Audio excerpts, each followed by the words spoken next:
Notre compagnie pour cette dernière livraison de la semaine de votre émission Le Grand Soir.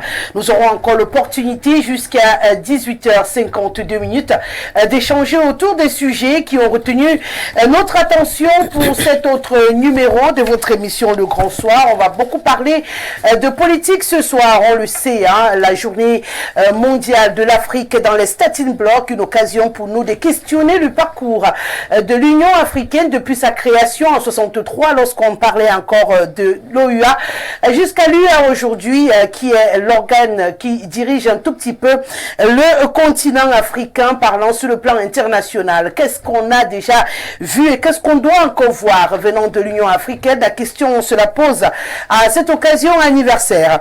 On pourra également s'intéresser ce soir à l'environnement politique du Cameroun, à la scène politique du Cameroun. On le sait, les dernières actualités annoncent beaucoup de batailles, beaucoup de positionnements, beaucoup de manipulations aussi. Qui manipule qui, pourquoi, qui se positionne où, qui propose des choses intéressantes aux Camerounais.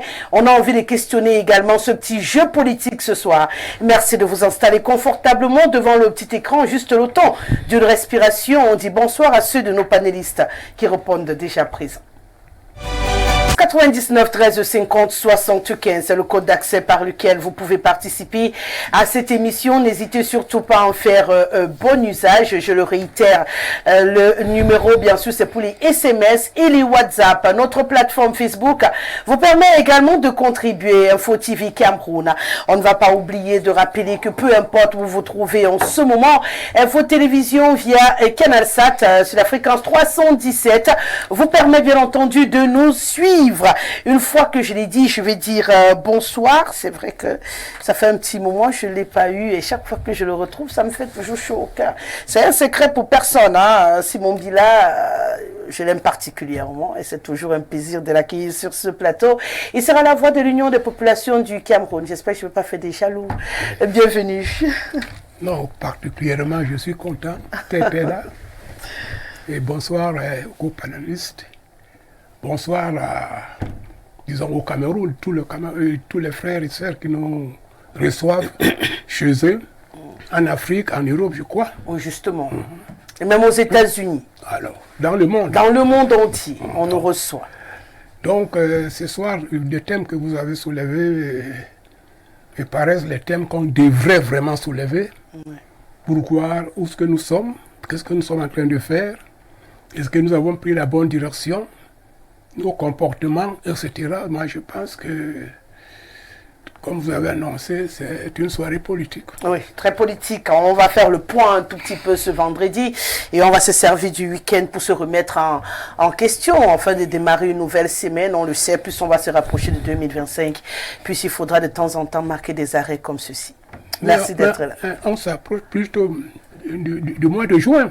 2025, c'est encore trop loin. Dans les esprits des hommes et des femmes politiques, 2025, c'est à la porte. Hein? C'est plus aussi loin que ça. Donc, du coup, nous, on suit le rythme, puisque c'est la politique qui donne le ton. Oui, 2025, disons que c'est une situation d'aventure. Mais ça devrait se construire à partir d'aujourd'hui. Ça veut dire que les vrais débats devraient être les projets de société. Justement. Des uns et des autres. On va en arriver. Le moment venu, ils devront passer à la caisse. D'accord. Et là, je vais ouvrir ma tribune pour avoir tous les projets de société avec beaucoup de plaisir. Très bien, c'est ça.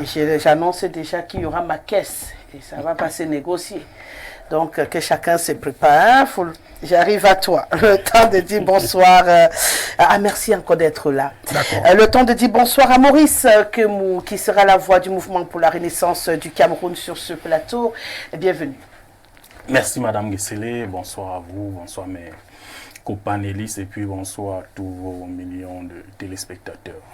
J'espère que vous préparez la caisse.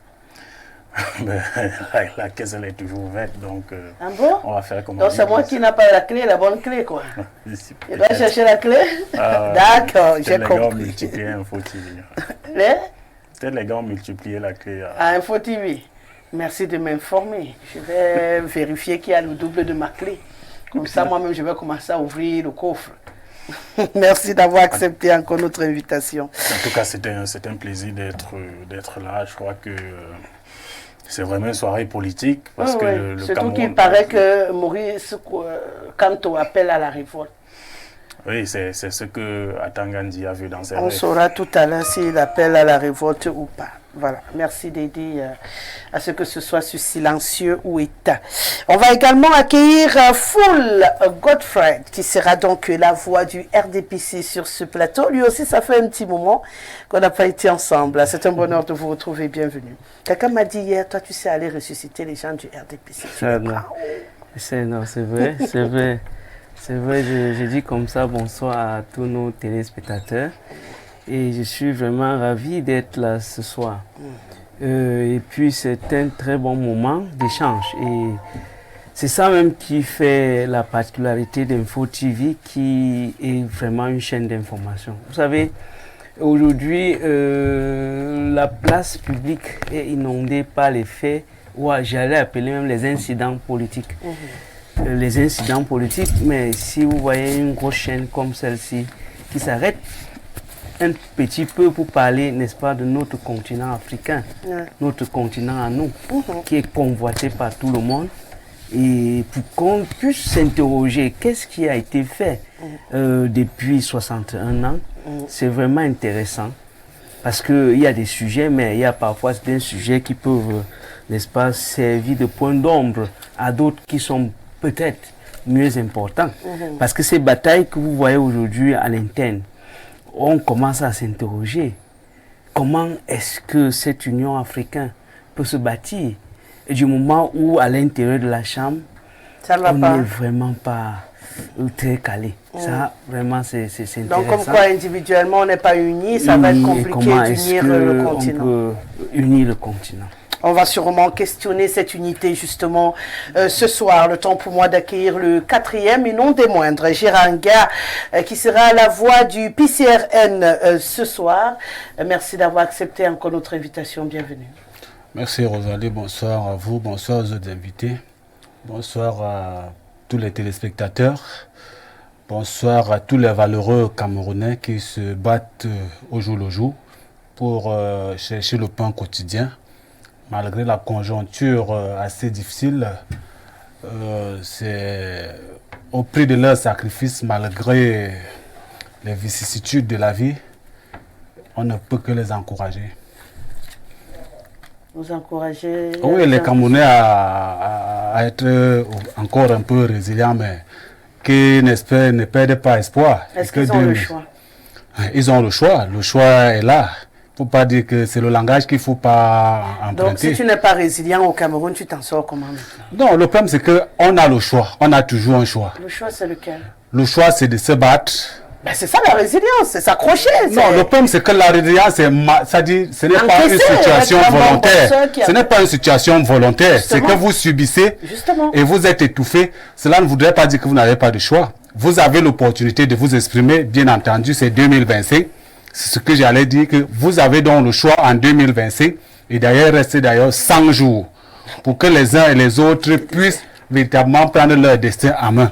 Il reste sensiblement 100 jours, pour que les uns et les autres puissent véritablement participer à la vie de la nation, pour que les uns et les autres puissent faire entendre leur voix. Cela passe bien entendu par les inscriptions sur les listes électorales. On ne cessera jamais de le dire. Le moment venu, les uns et les autres vont en fait apprécier celui-là qui peut véritablement présider à leur destinée et peut-être subvenir, transformer leur souffrance en solution. Donc bon, voilà, en tout cas, voilà un choix que... Ma question était juste parce que vous avez dit qu'ils doivent encore être aujourd'hui. Non, pour le peu de temps qui reste, ils n'ont pas de choix. Ils n'ont pas de choix pour le peu de temps, mais 2025, c'est l'occasion plus que jamais. Non, je ne me projetais pas, j'étais sur le présent. Voilà, il faut donc se projeter. Non, pour l'instant, j'étais sur le présent. C'est la raison pour laquelle je demandais s'ils ne sont pas résilients, qu'est-ce qu'ils feront. On a fini par être d'accord, c'est le plus important. Oui. La suite, on aura l'occasion d'aviser pour vos campagnes électorales, vous aurez l'opportunité de les faire. Aujourd'hui, je voudrais qu'on discute sans langue de bois, qu'on dise tout ce qui peut aider. on ne dise pas des choses pour plaire, pour faire plaisir aux gens, mais qu'on dise les choses qui peuvent aider à mieux comprendre la société et à mieux améliorer notre environnement à nous tous. Parce que le vendredi, j'aime bien avoir des discussions de ce type-là, qui ne soient pas seulement des problèmes de politique politicienne. Et j'espère que j'ai bien choisi. Sauf que tout autour de la politique. J'ai dit politique politicienne. Bon. Il faut qu'on s'écoute. C'est ce que j'ai dit, que tout tourne autour de la politique. Vous n'avez pas compris, c'est pas le mot politique. Politicienne qui suit après. On a très bien compris ce que je veux dire. Voilà. Donc je vois que vous êtes très chaud, Géranga. Donc, comme je vous ai salué en dernier, je vais démarrer avec vous. Comme vous êtes encore très chaud, comme ça vous allez rentrer de plein fouet à notre premier sujet. On le sait, 61 ans déjà que l'Union africaine est devenue, a eu cette journée à elle consacrée. Au départ, quand on l'a mis sur pied, c'était l'OUA. Oui. Tout le monde connaît l'histoire. Et récemment, on a transformé en UA. Qu'est-ce qui a changé? Qu'est-ce qui n'a pas changé de prime abord pour vous? De l'OUA à l'UA, avant d'éplucher les 61 ans, de prime abord, qu'est-ce que ça vous inspire aujourd'hui sur le continent? Bon, de toutes les façons, l'historique, vous avez, tout le monde le connaît, en fait, de l'OUA à l'UA. Je crois que pour moi, c'est la dénomination qui a juste changé. Mais le fond, véritablement, reste le même. Les challenges restent les mêmes, les objectifs, les défis restent les mêmes. Mais de mon point de vue, ce n'est que la dénomination qui a changé, c'est-à-dire l'OUA et l'UA, Organisation de l'Unité africaine. On a seulement enlevé O pour rester au UA. Donc, rien n'a véritablement changé. C'était bon, juste pour essayer de dire qu'on a seulement un peu innové. Mais peut-être au début on organisait et que maintenant c'est confirmé pour eux. Voilà, donc il fallait juste dire que maintenant, peut-être ceux qui organisaient, et maintenant nous-mêmes on s'est approprié désormais et on va changer de dénomination pour essayer de montrer aux yeux des uns et les autres que nous-mêmes on peut y apporter certaines aspirations. Mais au fond, parce que tout ça, ces associations ont des objectifs. Parce que lorsqu'on met une association, une organisation sur pied, le plus important c'est les objectifs qu'on s'assigne. Est-ce que le cahier de charges qu'on s'est assigné est rempli? Est-ce que les objectifs ont été atteints? Cela passe par le suivi et l'évaluation. Est-ce qu'il y a eu un suivi? Est-ce qu'il y a l'évaluation? Et donc aujourd'hui, vous posez le diagnostic et l'état des lieux, donc 61 ans après. Qu'est-ce que on a véritablement eu de concret, de factuel que l'Union africaine a eu à déporter? Je crois que les objectifs sont là, la démocratie, la bonne gouvernance. On peut questionner véritablement domaine, compartiment par compartiment. Si vous prenez sur le plan de la démocratie, je crois que en Afrique, je crois qu'on est encore stade embryonnaire. C'est-à-dire avec ce manque de volonté manifeste des acteurs politiques qui refusent délibérément d'appliquer, de respecter les règles de la démocratie, telles que véritablement les uns les autres, ceux qui ont bien théorisé sur ça, ont élaboré. Le simple fait de respecter, vous voyez les coups d'État par-ci, des crimes par-là. Donc c'est ça. Parce que sur le plan de la démocratie, vous allez comprendre que il y a encore beaucoup d'efforts à faire. Et c'est là, moi, je questionne véritablement la sincérité des acteurs, véritablement de ces organismes, de cette organisation. Cela prouve qu'il n'y a pas véritablement un manque de sincérité de ces acteurs.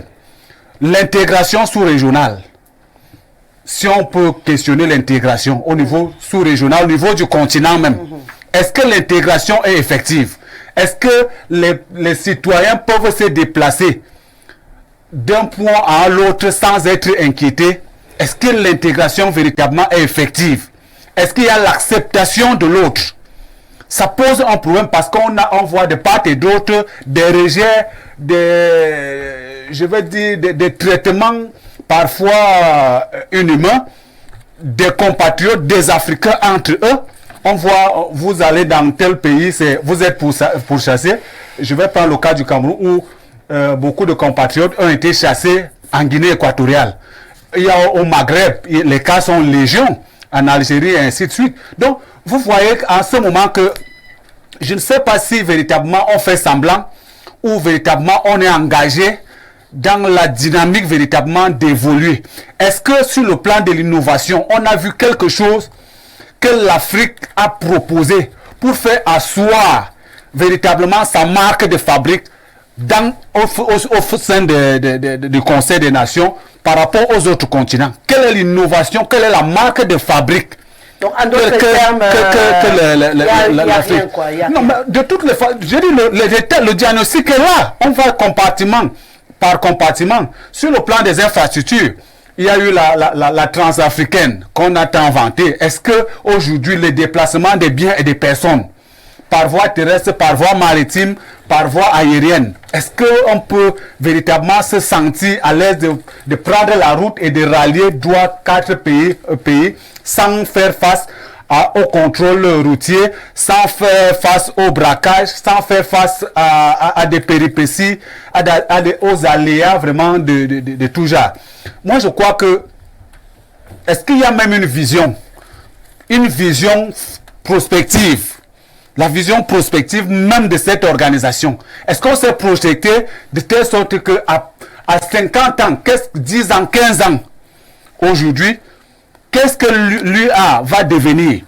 Et cela va également de même dans je vais dire des micro-associations, des micro-organismes qui existent, en l'occurrence l'Afrique, la CEMAC et la CEDEAO. Parce que il faut mentionner qu'au-delà de ces organisations sont également inclus dans ce qu'on appelle la macro, ce qui est macro ici, qu'on présente comme l'Union africaine.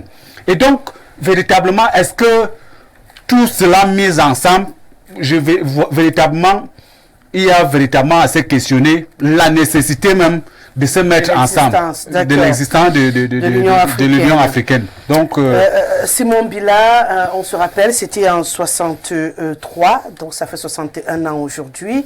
C'était d'abord l'OUA.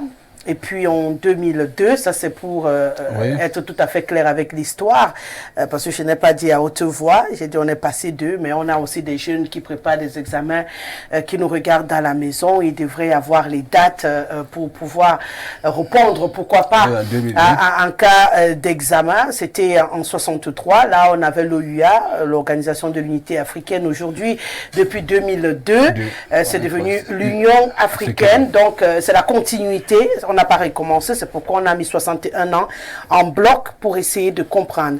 On le sait, hein, la bataille au départ, c'était l'intégration. C'était l'intégration et le développement du continent. Et il a brossé peut-être de façon ramassée, mais on va aller un peu plus méticuleusement avec vous. L'intégration déjà économique et le développement du continent, ça voulait dire qu'on est ensemble, on regarde dans la même direction et on s'auto-féconde pour développer tous les États. Aujourd'hui, quand vous regardez de façon panoramique le continent africain, vous avez l'impression qu'on est ensemble ou bien chacun livre sa bataille? Merci beaucoup, Rosalie. OUA, c'était très bien l'appellation. UE, et les Africains veulent aussi UA pour se comparer à l'Europe. Donc c'est nécessaire de nous dire, est-ce qu'on ressemble à quelque chose d'organisé? Le premier problème, à mon avis, non, le premier constat, que les grands événements qui ont frappé l'Afrique, l'UE n'a jamais réagi. Peut-être il va réagir dans une semaine quand tout le monde s'est prononcé, surtout ceux qui financent l'UE. La situation dramatique, c'est que l'UE africain, l'UA africain est financé par les autres, presque contrôlé par les autres. D'après les déclarations, à plus de 80%. Ma première question, c'est que nos États sont incapables de financer l'UA, ne fût-ce que le fonctionnement. Est-ce que nous nous intéressons réellement? Je me suis posé cette question quand on détruisait la Libye. Je crois jusqu'aujourd'hui, l'UA n'a jamais soulevé un petit doigt. à moins que je me trompe, mais je n'ai jamais Non, vous ne suivi. vous trompez pas. Et en ce qui concerne les relations entre État à État, c'est une terrible catastrophe. Par exemple, quelqu'un qui veut résoudre les problèmes de son pays interne, les autres deviennent des ennemis pour l'écraser, pour étouffer sa population. Ils coupent toutes les relations, ils coupent le courant, ils coupent tout. Parce que les pays africains réagissent d'une façon particulière dans le monde. Est-ce que ce continent se reconnaît continent? Les autres parlaient de l'UE parce qu'ils veulent que l'UE résolve les problèmes qui se posent dans leur continent. Et malheureusement, nous ne pouvons pas discuter avec des preuves à l'appui. Qu'est-ce qu'ils ont réalisé? Je ne sais pas. Il y a encore rien de palpable. Quand vous parlez de la démocratie, c'est très important parce que nous avons vu des États comme les États-Unis, comme la Suisse, qui est un petit pays mais bien organisé, en 22 cantons. Et chaque canton est presque autonome. C'est pourquoi on appelle la Confédération helvétique. Les Suisses se sont organisés de sorte que chaque Suisse est utile dans son pays. Dans les grandes rencontres qui cherchent la paix se tiennent à Genève. Mais l'OUA, non. L'Union africaine, je crois que des unions africaines, c'est beaucoup mieux. Que nous ne sommes pas encore unis. Il y a une désunion totale. Quand on parlait de franc CFA, le franc CFA de l'Afrique centrale n'est pas accepté en Afrique de l'Ouest. Quand les Africains, plutôt les Sud-Africains, sont jetés comme dans la poubelle, dans le désert, vous avez suivi comment les mourants étaient en train de pleurer. Est-ce que vous avez suivi une déclaration de l'UA? Zéro. Mais à ce moment précis, prenons le cas de la Tunisie, l'Union européenne a envoyé la direction en Tunisie pour féliciter le président tunisien et pour lui donner le moyen. Ils n'ont même pas fait cas des hommes qui sont en train de mourir dans le désert. Alors, donc notre Union africaine, c'est très bien. On veut essayer de copier. On veut imiter les autres. C'est ce que font les autres. En Amérique, vous voyez, il y a le gouvernement central et les États, mais tu ne peux pas toucher un État dans l'UA, les États-Unis. Ouais. C'est tout le monde qui réagit. Tu ne peux pas toucher quelqu'un en Europe, c'est tout le monde qui réagit. Mais notre système de gérer l'Afrique, c'est comme au bon vieux temps. J'essaie de dire certaines vérités, mais des fois, on a l'impression qu'on n'aime pas la vérité. Entre nous, ne dites pas la vérité, ça ne vaut pas la peine. J'ai un exemple qui nous regarde. Et les uns et les autres n'ont même pas compris le jeu politique qui s'est passé. Le Cameroun était organisé.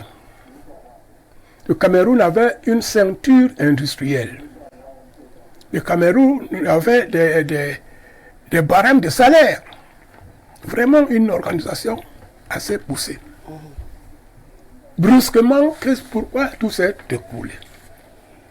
Moi, je connais ce qui s'est passé. Parce que vous avez dans notre pays deux appellations. Les chefs d'entreprise, c'est humain, mais le patronat, attention, quand vous vous soumettez au patron, ministre et tout le monde, oui, patron. Donc le patronat est plutôt la pression extérieure, c'est plein du Cameroun, que les salaires sont très hauts. Et on a monté un coup pour envoyer un expert français soi-disant pour venir nous proposer le code du travail. Personne n'a étudié ça. On a risqué de donner le nom de ce code à quelqu'un qui n'était même pas encore aux affaires. Et la catastrophe, c'est que quand vous n'avez plus un code que vous avez décidé vous-même, parce que les entrepreneurs, non, le patronat extérieur ne veulent pas payer les salaires comme il faut. On a mis l'accent sur le fait que c'est le patron et l'employé. Le patron va décider ce qu'il va vous donner. À partir de ce moment, vous devenez comme un esclave au bon vieux temps, où c'est le patron qui fixait 12 à 14 heures de travail par jour. Il n'avait pas de contrat de travail. C'était l'esclavage. Et nous imposer que notre pays ne peut pas gérer même les grilles de salaire, on nous ramène à plusieurs siècles en arrière. Et quand il y a l'Union africaine, quel est le constat, quelle est la réaction de l'Union africaine? Qu'est-ce qu'ils ont proposé pour aider les États à se rencontrer, pour discuter des problèmes réels, pour qu'on devienne un continent où il y a des hommes libres? Donc, l'Union africaine, pour moi, va exister un jour. Mais pour l'instant, n'existe pas encore. Non, ce sont les rêves. Maurice Kumo, votre regard, avant qu'on ne revienne bien sûr se questionner autour des causes qui aboutissent donc à ce que je constate, vous êtes en train de conclure que finalement l'Union africaine ne nous sert à rien, n'a pas de contenu, inutile, pas réagir là, on ne l'attend pas. Ça c'est pour les deux premières interventions. L'ancien ministre a trouvé que là où il fallait soutenir les frères, on se met plutôt pour les frapper. Je suppose que vous faites allusion au Burkina Faso et aux autres pays qui ont décidé de se soulever. Et lorsqu'on les attend justement pour réagir, ils ne sont pas là. Et quand on n'a pas besoin d'eux, ils sont là avec beaucoup de veto. Ça, c'est les deux premières lectures. Vous suivez le mouvement ou vous avez un autre regard? Mais, écoutez, on va pas refaire l'histoire ici, mais je voulais quand même apporter un petit bémol, petit bémol à ce que le représentant du PCRN a dit.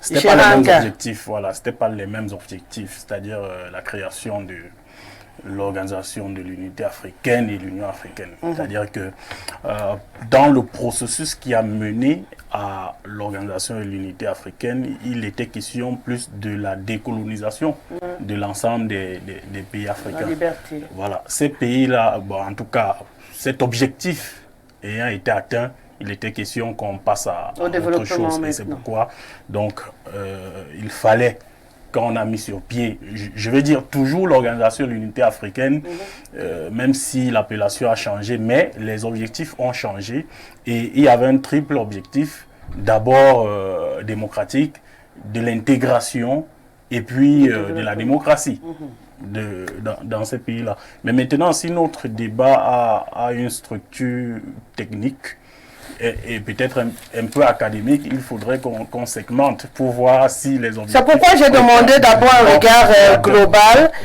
sur l'institution, et puis on va rentrer, puisqu'il y a des points qui restent et demeurent, qu'on soit à l'OUA aujourd'hui. C'est la question d'intégration, c'est la question de développement, et c'est la question de démocratie. Où est-ce qu'on en est aujourd'hui? Ce qui est sûr, on va aller point par point. Voilà. Mais j'avais envie que vous ayez un regard panoramique de l'organisation aujourd'hui. Qu'est-ce qu'elle représente sur le continent africain? Non, disons, je vais prendre une image et je pense que le doyen de l'UPC l'a relevé. C'est que si le papa à la maison a l'autorité sur la famille, ben c'est parce que en grande partie c'est lui qui apporte à manger sur la table. Vous ne pouvez pas créer une organisation qui est financée par un organisme extérieur et vous dites que vous êtes indépendant. En réalité, même le combat pour la décolonisation et l'indépendance des pays africains a été biaisé. Si on reste dans le cas du Cameroun, vous savez que les pères fondateurs, par exemple, de l'UPC voulaient une véritable indépendance. Et c'est pourquoi ils ont demandé la réunification du Cameroun avant l'indépendance. Ça n'a pas été le cas et on a donné justement cette indépendance factice-là à ceux qui n'en voulaient pas ou bien qui n'en demandaient pas trop. Mais ce qu'il faut dire aujourd'hui, c'est que sur le plan de la démocratie, c'est-à-dire que s'assurer que lui a dit l'un de ses rôles, c'est de s'assurer que voilà, les pays qui appartiennent à cette organisation-là soient des États démocratiques. Mais aujourd'hui, on observe très bien qu'il y a des coups d'État un peu partout en Afrique. Que fait l'UA? Absolument rien. C'est-à-dire que les faiblesses de l'UA peuvent se refléter sur le fait que quand il y a justement cette insécurité due au coup d'État, par exemple dans beaucoup de pays qui sont membres de l'Union africaine, elle ne dit absolument rien.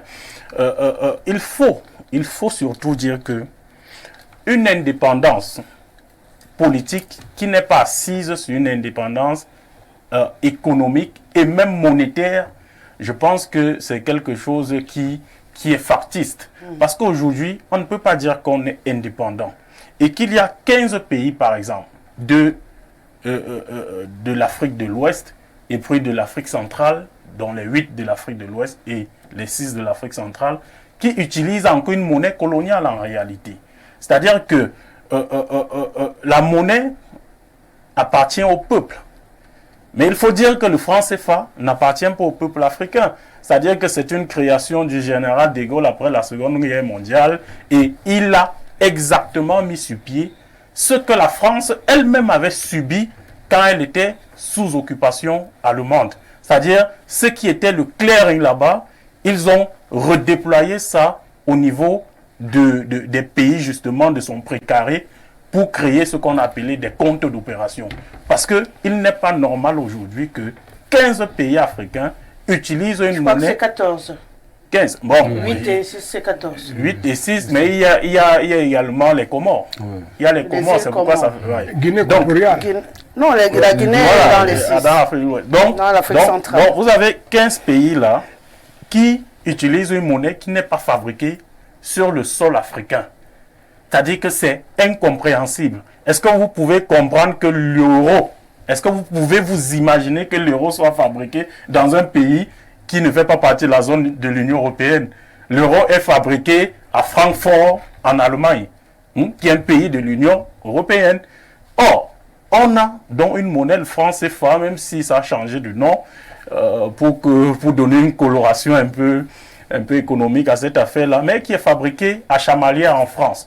Et l'ensemble de ces États-là, les chefs d'État africains qui utilisent le franc CFA ne maîtrisent pas la quantité exacte d'argent qu'il y a dans leur compte d'opération, logé au trésor public français.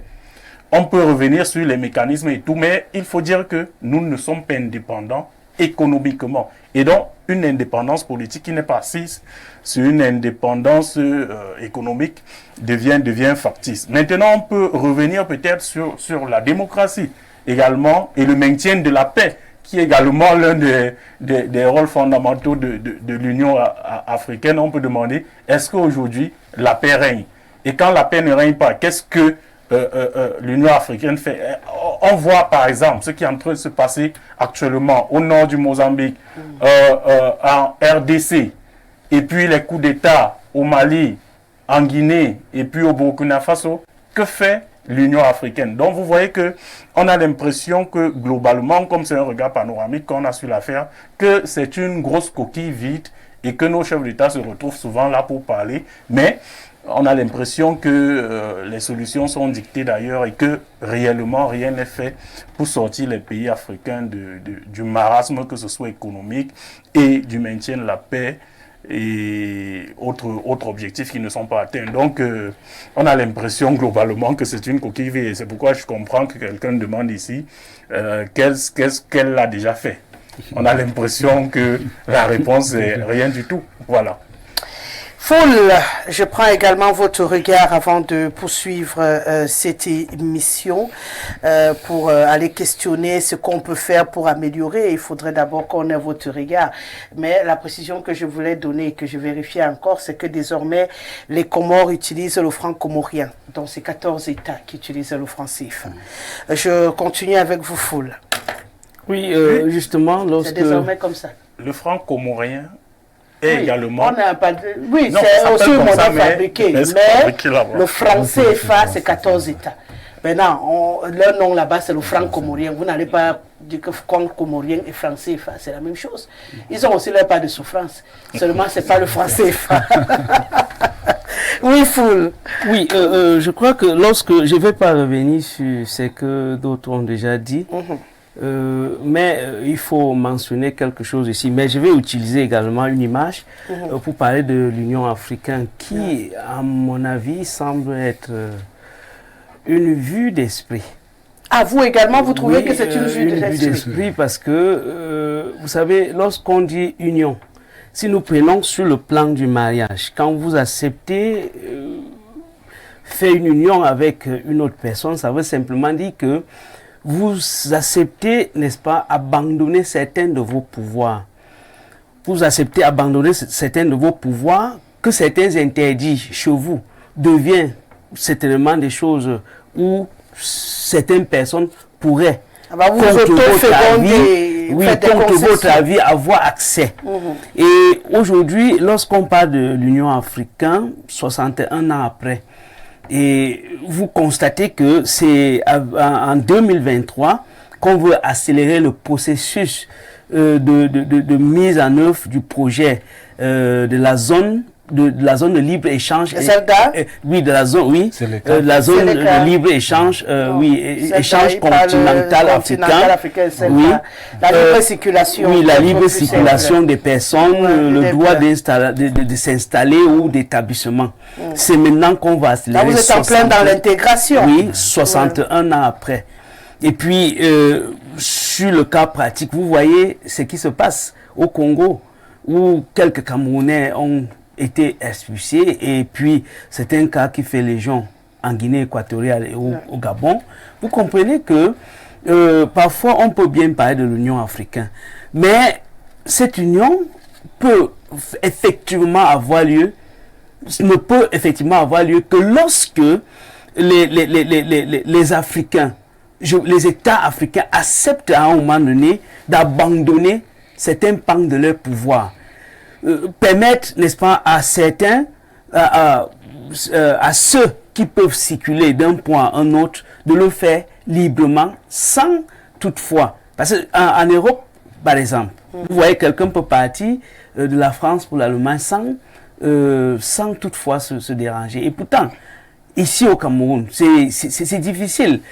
Déjà au niveau de la frontière Cameroun-Gabon, on vous impose certaines taxes, on vous demande certains, il faut tel ou tel document pour pouvoir passer. Voilà, il y a un des trucs oui, et vous comprenez vous comprenez que on est encore dans un système où il va falloir beaucoup de temps. Mais il faut pas, n'est-ce pas, désespérer, parce que lorsqu'on regarde les projets qui sont ficelés autour de cette union, on se dit que c'est un processus. C'est un processus. Quel projet, par exemple, qui est ficelé et qui peut donner de l'espoir? Nous avons, par exemple, le projet, le marché commun. Le marché commun, le projet du marché commun. Si la ZLCA n'arrive pas à s'implanter, où on voudrait d'abord circuler entre nous, vous pensez que c'est avoir un marché commun? Non, c'est apprécier déjà l'idée. L'idée de se mettre ensemble, c'est déjà quelque chose. Mais maintenant, c'est la pratique qui fait problème. Et je crois que tout à l'heure, on reviendra sur les difficultés et les obstacles. Parce que, déjà, il faut s'accepter soi-même. On en est là, hein? Vous pouvez ouvrir la vanne. Il faut déjà s'accepter soi-même avant d'aller vers l'autre. Du moment où on ne s'y connaît pas, mais on veut, n'est-ce pas, s'adjoindre à l'autre, n'est-ce pas, pour faire bloc, ça devient difficile. On ne s'y connaît pas. Vous voyez? Non, s'y connaître, ça veut dire que vous avez, par exemple, une constitution qui est contestée par les autres. Vous avez des multiples coups d'État. Parce que quand il y a un coup d'État, ça veut dire qu'il y a un problème de gestion interne qui est contesté. Et si le problème de gestion interne est contesté, est-ce que vous pouvez... Parce que l'union s'unit, c'est s'ouvrir à l'autre.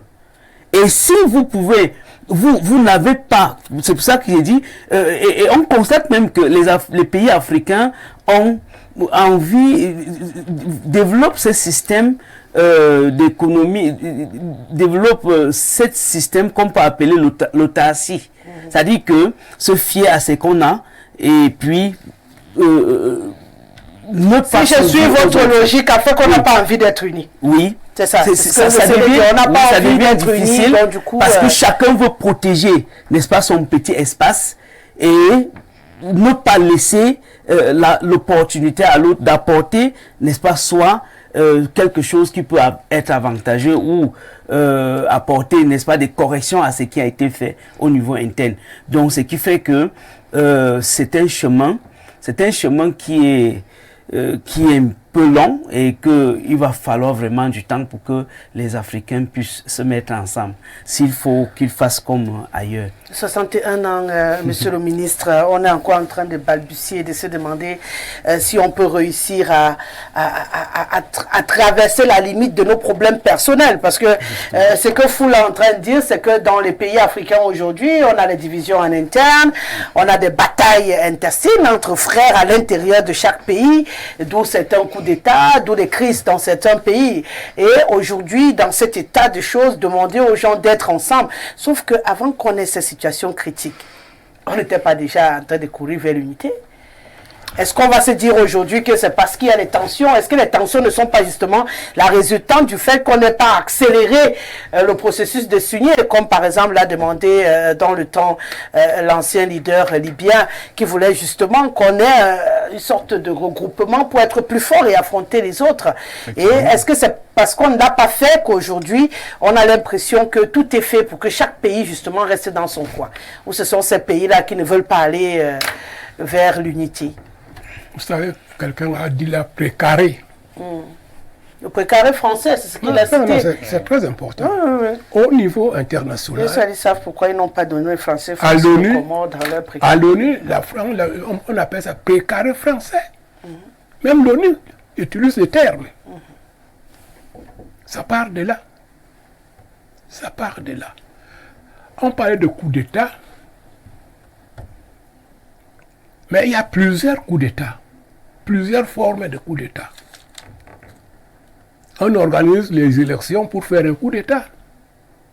Comme Macky Sall voulait organiser je ne sais pas quoi au Sénégal. Les prisonniers sont sortis et ils ont fait un coup d'État pour devenir des leaders de leur pays. Parce qu'il y a une odeur démocratique au Sénégal. Et c'est ce qu'on ne veut pas, qu'on ait l'odeur. C'est à partir de là, on prend toutes les mesures pour appliquer ce qu'on appelle diviser pour régner.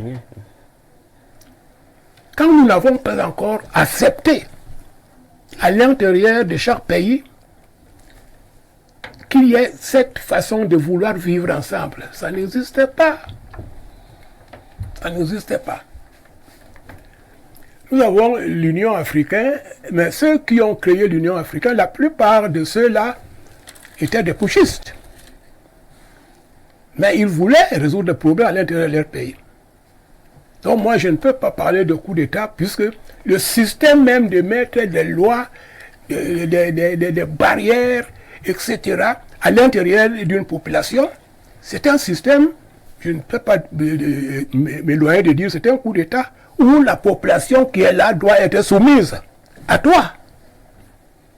On appelle toujours un homme fort de tel pays, un homme fort.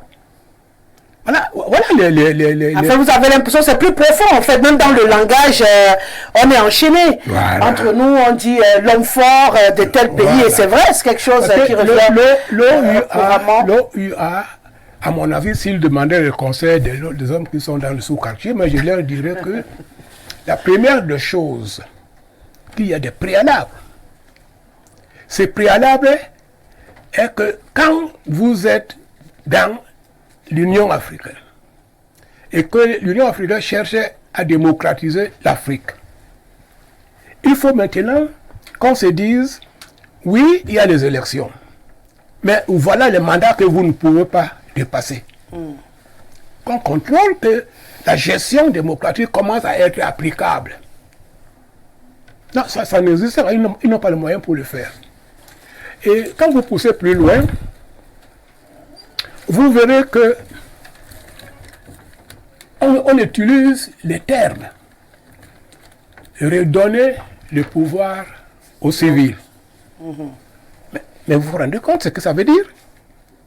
Si vous êtes un civil, vous utilisez les armées pour faire ce que vous voulez. Ça devient une catastrophe. Cette conception que je suis civil, mais je peux faire de mon pays ce que je veux parce que l'armée est entre mes mains. Oui. Ça veut dire que l'armée joue le jeu de coup d'État. Et quand nous allons voir dans des pays qui sont organisés, on fait que pour éduquer un pays, il faut d'abord imposer l'éducation. À un âge de 18 ans, imposer le service militaire obligatoire. Ça permet de former les hommes. Ça forme ceux qui connaissent ce qu'on appelle le respect. Les citoyens. Voilà.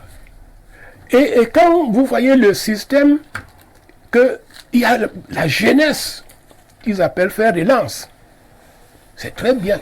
Au Cameroun, mais quelle est l'organisation qui prouve que la jeunesse nous de faire des lances? Elle est abandonnée complètement. Il n'y a pas un programme, quelque chose qui permet de dire que à tel quand tu dois travailler. Qui va te donner le travail? Il faut te débrouiller. Alors, tous ces problèmes, quand vous le voyez, dans un pays et dans tous les pays, et ce continent veut dire qu'il veut se comparer à UE ou bien aux États-Unis. Ce n'est pas la folie, mais en réalité, moi, je ne peux pas rire parce que j'ai mal à la gorge. Donc, je vais le faire pour nous deux. donc j'ai un problème qui me gêne beaucoup. C'est que nous tous, nous voulons vivre bien. Nous tous. Nous tous, nous parlons que nous aimons notre pays. Nous tous. Mais quels sont les actes qui prouvent que nous aimons le pays? Tu ne peux pas aimer les arbres et haïr les hommes. Ouais, je vous assure que ces problèmes, c'est une nouvelle conquête d'une certaine indépendance où tout le monde doit se mettre au travail.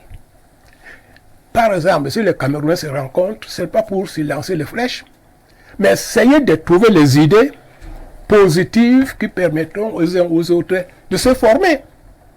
Mais si vous parlez beaucoup contre ce que l'autre a déjà tendu comme piège, il va vous casser la gueule.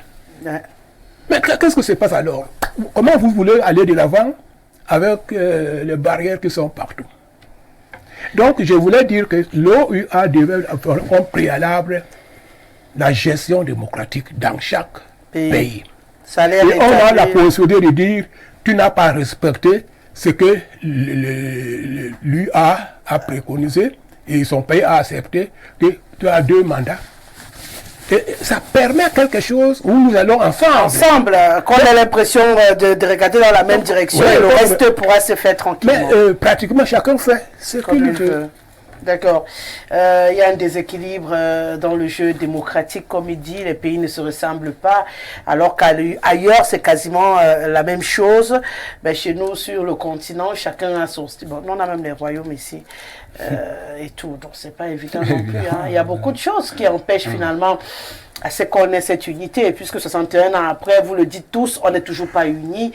Qu'est-ce qu'il faut faire? Chacun a proposé quelque chose qu'on peut faire pour permettre finalement de rêver à cette unité, parce qu'il a dit à la fin de son propos, on est peut-être un peu fou dans les circonstances où nous sommes, d'imaginer même un seul instant être unis, mais on veut bien être fou un tout petit peu. Qu'est-ce qu'il faut? Je suis avec vous. Je te regarde, tu le regardes. C'est pas de ta faute. C'est que moi, il te regarde. C'est vous qui distribuez la... Non, c'est que vous... Bon, d'accord. Non, moi, il te regardait, non. Mais l'autre regardait là où il regarde. Donc, reste avec moi. D'accord. Ce qu'il faut dire, c'est que il y a un peu... comment je vais appeler ça? C'est-à-dire, on a des micro-États africains là, où les gars sont fiers d'être des petits chefs dans leur petit pays de 20 millions, 30 millions d'habitants. Donc, alors que les pères fondateurs, en réalité, ont pensé les États-Unis d'Afrique. Parce que si on demande quelle est la solution qu'il faut adopter aujourd'hui, je dirais simplement qu'il faut revenir à ce que les pères fondateurs ont pensé. Je pense à Kwame Nkrumah, je pense à Modibo Keïta de la Guinée, je pense à Lumumba, tout ça. Donc, en fait, c'était les pères fondateurs, y compris de l'Union africaine. Mais ils ont pensé l'unité de l'Afrique autrement.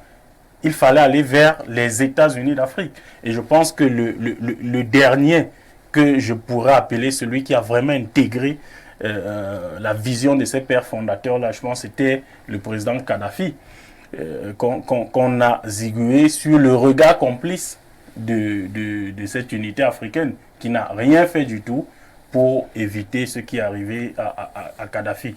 Donc la solution aujourd'hui, c'est qu'il faut également que nos chefs d'État là sortent, je vais dire, de ce qu'ils ont on appelle ça, le mot est en train de m'échapper, mais c'est de l'égoïsme en réalité, voilà. C'est-à-dire qu'il y a des égoïsmes africains qu'on peut expliquer par le fait que chaque chef d'État veut rester, vous voyez, comme je l'ai dit, un petit chef dans son espace. Parce que aller vers la pensée des pères fondateurs, c'est créer une véritable fédération africaine. Ça veut dire qu'il y aura peut-être des gouverneurs, ce qu'on va appeler des gouverneurs dans les pays, mais il y a un État central, un État fédéral africain qui coiffe tout le monde. Mais c'est difficile d'arriver vers là parce que, comme on le dit, il y a également des influences extérieures. Le colon a bien voulu. Et quelqu'un l'a dit ici, diviser pour mieux régner. Il y a des divergences de part et d'autre. Il y a, c'est-à-dire que chaque fois qu'on a eu un chef d'État qui allait dans ce sens-là, ben on l'a tué, simplement. C'est-à-dire que un des chefs d'État de la zone franc CFA là demande par exemple qu'il veut sortir de la zone franc CFA et qu'il mette vraiment les moyens en jeu pour créer une monnaie. Vous allez voir ce qui va arriver à l'économie. Vous allez voir ce qui va arriver au pays. C'est-à-dire que les djihadistes vont entrer, les armes vont commencer à circuler, etc. Donc, on a toujours fait ça pour faire en réalité que cette unité-là ne soit pas effective. Et on ne doit pas perdre de vue le fait qu'il y a quand même eu la conférence de Berlin qui a divisé l'Afrique. Si vous voulez que l'Afrique se réunisse, peut-être il faut une conférence de Berlin bis qui va venir dire que vraiment il faut que les gens qu'on avait divisés là, qu'on quitte de là pour leur permettre de se réunir effectivement. Mais je pense que les mentalités, ils ne sont pas partis. Ils ne sont pas partis en réalité. C'est-à-dire que on nous a accordé des indépendances. Mais regardez, vous allez me dire que la France n'est plus dans les 15 pays africains là. Ils nous tiennent avec des choses en réalité. On peut dire par exemple que la Grande-Bretagne est partie. Parce que quand elle est partie, elle est vraiment partie. Dans les pays où la Grande-Bretagne a colonisé, vous allez voir le Ghana, etc. Vous allez voir que ces pays-là se développent parce que la Grande-Bretagne est vraiment partie. Mais en réalité, la France n'est jamais partie de nos pays. Parce que partie, il y a comment on appelle, les cedis ghanéens. Ça veut dire que c'est une monnaie qui est produite à Accra. Et ils ont leur banque centrale là, tout là. Mais, je vous dis, si quelqu'un contrôle la masse monétaire qui circule dans vos économies, vous n'êtes pas libre. Et donc, il faut des chefs d'État qui comprennent ces choses-là. Je pense qu'il y a beaucoup d'Africains aujourd'hui qui sont en train de lutter pour qu'on ait véritablement un instrument monétaire qui va permettre également de développer nos économies et de permettre que les fils d'Afrique ne partent plus mourir dans la Méditerranée pour trouver le bonheur ailleurs.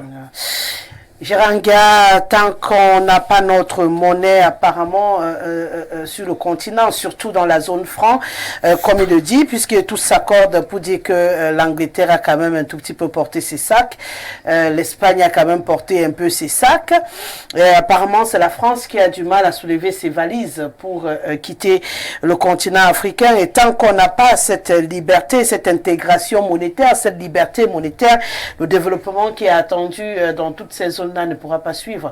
Est-ce que ce n'est pas aussi la faute aux gens qui sont à la tête de ces pays-là? Est-ce que c'est seulement la faute à ceux, comme on s'accorde à le dire sur ce plateau, qui ont colonisé? Est-ce qu'à un moment donné, la liberté ne mérite pas d'être arrachée aussi? Vous allez souffrir à accepter d'être plié toute votre vie, alors que vous savez que vous avez les moyens de vous libérer, ou finalement on n'a aucun moyen, et que ce n'est pas la résilience dont vous parlez tout à l'heure, là c'est seulement attacher le cou. En fait, le problème, c'est à ce niveau. Maintenant, c'est vrai, moi, les gens aiment incriminer en fait, la France et tout et tout. Moi, je crois quand même que aujourd'hui, le challenge africain est sécuritaire et institutionnel. C'est vrai, le problème de monnaie est essentiel, mais véritablement, pour prétendre même le développement, il faut asseoir une sécurité maximale. Le challenge africain est sécuritaire et institutionnel. On fait ça comment, sans argent? On achète Non, mais ce n'est pas l'argent qui manque. Ce n'est pas l'argent qui manque. Tant. Je dis c'est la volonté. Maintenant, la force d'une organisation dépend de la qualité des acteurs qui l'animent, de l'intégrité des acteurs qui constituent cette organisation. On parle de l'UA. Quels sont les acteurs qui animent cette organisation? C'est vrai, c'est pour ça que moi je ne peux vraiment pas me pencher sur la France a fait ceci. C'est vrai, ils sont pour quelque chose. Parce qu'à un moment donné, ces forces exogènes viennent entrer en cohabitation avec les forces endogènes qui sont donc les acteurs de ces organisations et donc les présidents des différents pays qui y sont. Ça questionne donc l'intégrité morale, la fiabilité des hommes qui animent ces organisations. Est-ce qu'ils sont intègres? Maintenant, dans la conception de l'idée, c'est une idée salutaire. C'est-à-dire ceux qui ont conçu, les idéologues, qui ont bien conçu l'unité, l'OUA ou bien l'Union africaine, dans la conception, oui, je veux dire, dans l'idée, c'est une idée salutaire. Sauf qu'à un moment donné, vous allez vous rendre compte que ceux qui ont pensé, ceux qui ont conçu, ne sont pas ceux qui animent aujourd'hui. C'est pour ça que vous constatez que l'Union africaine donc, est une union vide, mais avec quelques démarcations. Les démarcations, vous les voyez, parce qu'il y a des gens qui essaient de sortir du lot et qui sont encore combattus.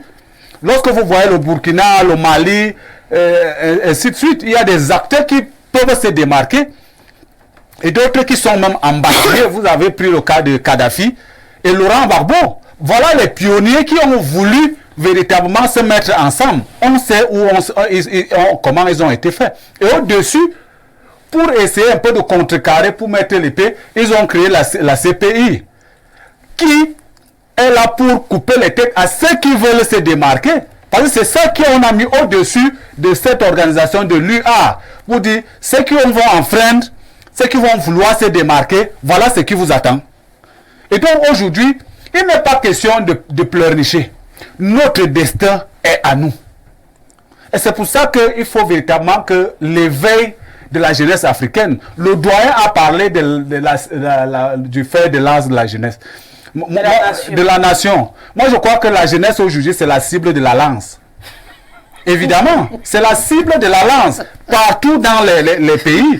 Il faut, je vous ai dit, il ne faut pas dissocier. Il ne faut pas dissocier l'UA à la gestion des États pris individuellement. C'est la transposition du management des États pris individuellement qui se transportent au niveau de l'UA. Oui. C'est exactement. Je vais vous parler de l'unité. Prenons le cas factuel du Cameroun, la gouvernance. Je vais prendre l'événement le plus récent, l'unité nationale. Oui. Mais vous avez vu avec quelle rage les autorités ont exclu les fils d'un même pays pour pouvoir célébrer leur fête de l'unité. Les partis politiques, les acteurs politiques. Vous pensez que le comportement qu'ils affichent est différent de ce quand ils se retrouvent à l'Union africaine. C'est le même comportement. Si vous emprisonnez les acteurs politiques, vous les embassiez, ils vont en exil. Mais vous pensez que vous êtes crédible? Quelle est la stratégie? quelle est l'innovation que vous pouvez apporter lors de l'Assemblée? Il ne faut pas accuser les autres. Moi, c'est vrai, les autres donc, utilisent donc ces failles parce qu'il y a beaucoup de perfidie.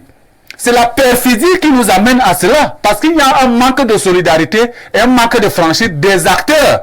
C'est ça qui fragilise. Quels que soient les moyens que vous allez mettre ensemble, à partir du moment où on a détecté des traîtres, on va passer par eux. Et pour fragiliser, ils vont casser. Donc aujourd'hui, vous parlez de la monnaie. Oui, c'est l'idéal. Mais qu'est-ce qu'on fait avec les ressources qu'on a? Comment est-ce qu'on gère? Quelles sont les décisions qu'on prend au niveau stratégie? Parce qu'aujourd'hui, l'Afrique, mais c'est même ce qui est même embêtant à un moment donné, c'est que vous voyez, c'est pour ça que je vous dis, moi je suis au niveau des acteurs. Vous voyez un pays européen qui vous dit, je vais dire, Italie, sommet France-Afrique, sommet Italie-Afrique. C'est quand même ridicule. C'est-à-dire un pays pris de manière singulière convoque 55 pays. Vous vous regroupez et il vous dit voilà, vous applaudissez, vous rentrez chez vous. C'est la honte. Ça veut dire que les acteurs qui animent ne sont pas crédibles. Il faut donc une nouvelle, c'est-à-dire de nouveaux hommes capables véritablement de défier, d'apporter leur vie, c'est-à-dire de se sacrifier, parce que c'est au prix du sacrifice. Les autres se sont sacrifiés comme Kadhafi, comme Laurent Gbagbo. Aujourd'hui, vous parlez du franc CFA avec l'émission de la France et tout. Moi, je veux vous dire, mais les autres acteurs sont entrés, la Chine, l'Asie est entrée. Moi, je dis toujours que qu'on cesse d'incriminer peut-être l'Europe que je ne dédouane pas, mais ce que l'Asie est en train de faire en Afrique, lorsqu'on va se rendre compte, on va détester l'Asie plus que l'Europe.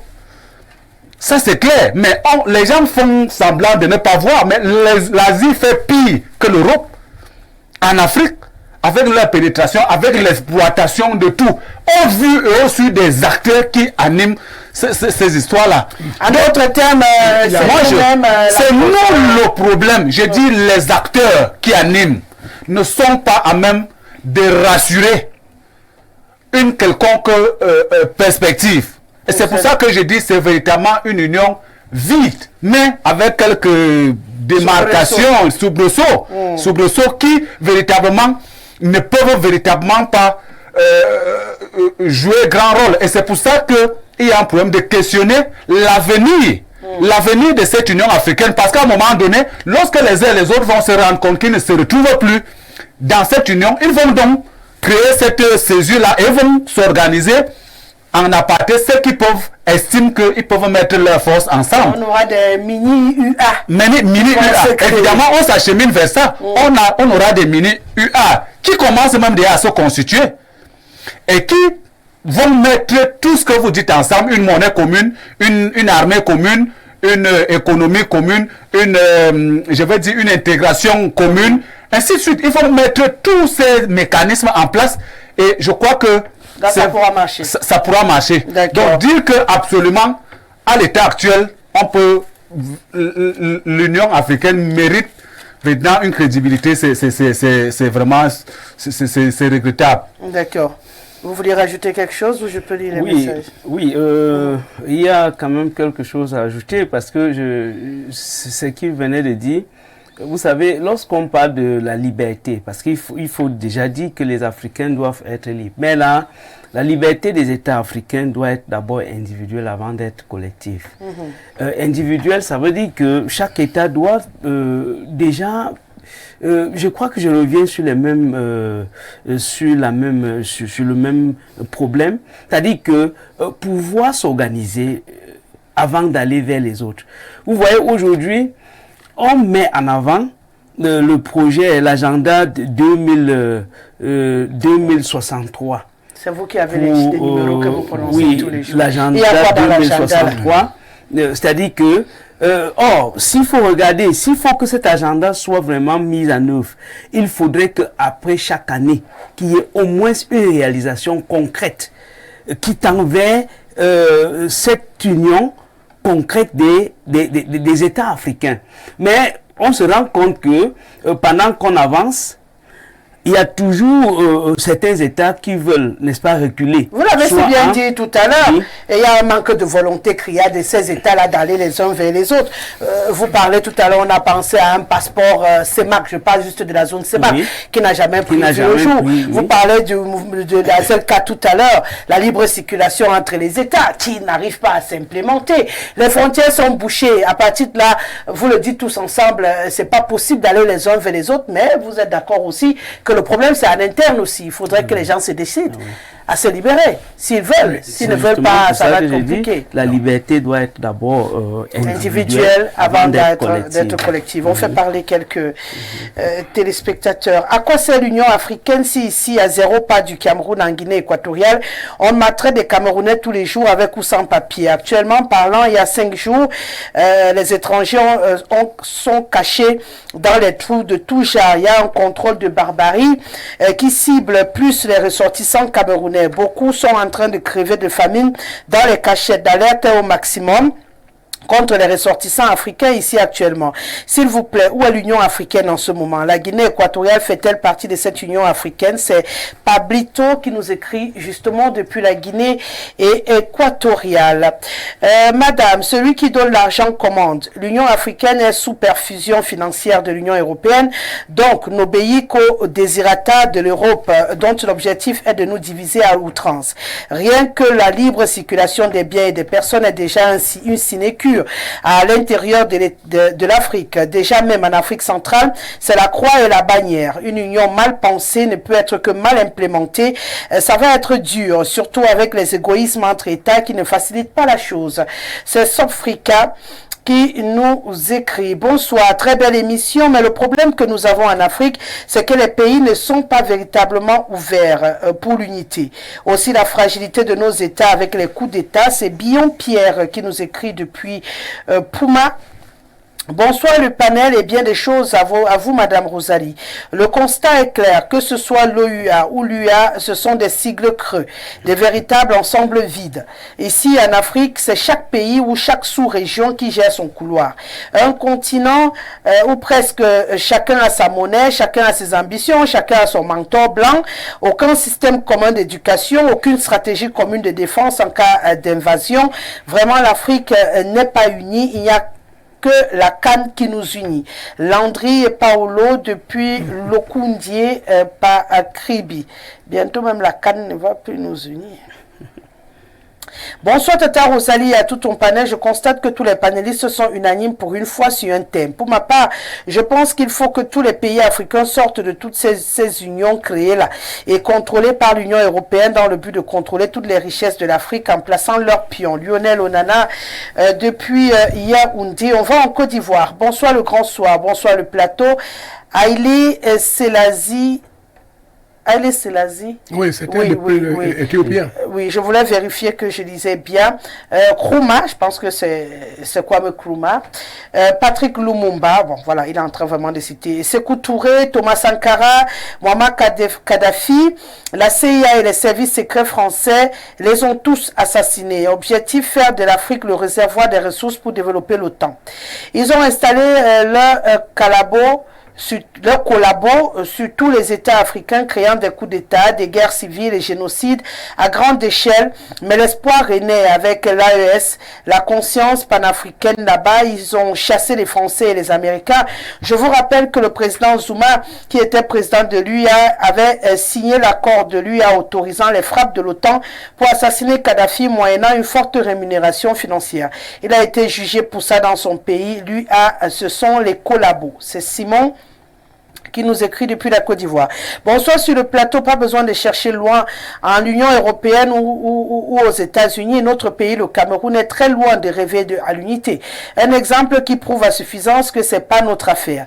La guerre au Nozo, qui jusqu'à présent ne cesse de faire des morts au regard impuissant des soi-disant dirigeants. Le Sud et certaines personnes pilotées qui interdisent certains partis politiques d'exercer sur leur territoire. Des ministres qui, au lieu de mettre en œuvre des vraies stratégies en vrai dialogue pouvant mettre fin à la guerre dans notre pays, préfèrent user de toute leur énergie pour combattre des partis d'opposition. Que le Tout-Puissant libère le Cameroun. Bonsoir Rosalie, bonsoir le panel. Unité totale, de même que la souveraineté, ne peut pas aboutir en 60 ans vu le contexte dans lequel les indépendances sont survenues. Faut laisser le temps faire son travail. Avant la colonisation, il y avait l'unité en Afrique. C'était des micro-royaumes dont les chefs ne se parlaient même pas. Tout est à refaire. Allons-y doucement. Les États-Unis ont pris plus d'un siècle pour constituer l'État actuel. BEP depuis Nkwaban.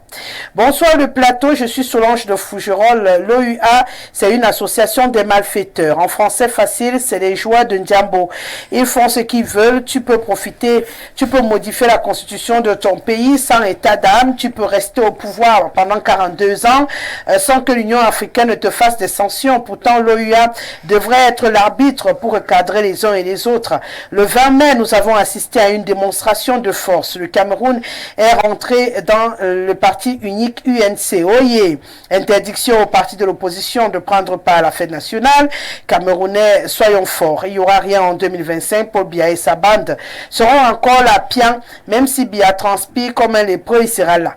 Ce qui peut sauver le Cameroun en ce moment, c'est une sortie massive du peuple. On leur demande juste de rentrer au village. Biya rentre en Vomeka, Paul à Tangandi, rentre à Bamenda. Vous allez entendre Kanfano dit bonbon à Bimte.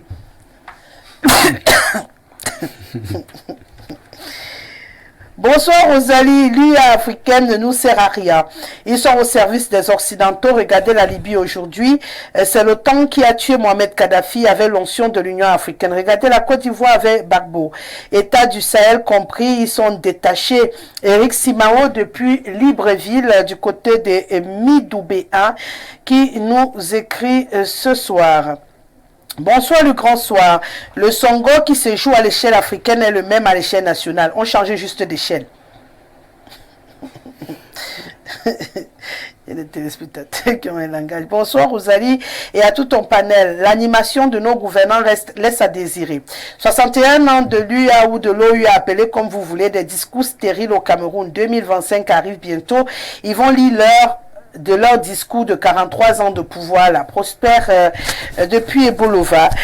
Bonsoir madame, bonsoir très spécial au ministre Simon Bila, le seul qui est parti du gouvernement sans voler un radis.